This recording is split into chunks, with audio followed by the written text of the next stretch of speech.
এরকম একটা তেনা বিদিয়া এই এরকম একটা পটে এইভাবে দিয়া 3টা আমের আটি এইভাবে রাখছিলাম। রাইখা এই ডাকনা লাগায় ঠিক 58 দিন এইভাবে রাইখে দিছি।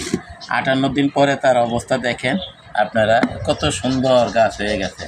আপনারা যদি একটু দেখেন খুবই আশ্চর্য। তা আমার মনে হয় এই যে আমের এই যে এই বিচির এটা মনে হয় হয়তো আবাত্তি, যার ফলে এটা হয় নাই, কিন্তু আমি 3টায় রাখছিলাম। দেখেন আলহামদুলিল্লাহ। তো আমরা গাছরা নিয়ে যারা বেশি সবসময় মানে চিন্তা ভাবনা করে, যারা এগুলি নিয়ে সবসময় চর্চা করে, তারা জন্য আমি আজকে এই ভিডিওটা নিয়ে আসলাম। দেখেন অনেক লম্বা, মাশাআল্লাহ। এই যে দেখেন, আপনারা যদি দেখেন, এই যে দেখেন অনেক লম্বা হয়েছে। আপনারা দেখেন এই যে শিকড়ও হয়েছে। তো আমরা গাছ ইচ্ছা করলে এখন এইভাবে করতে পারবো। এখন দেখেন মাটি ছাড়া আমরা এইভাবে আম গাছের চারা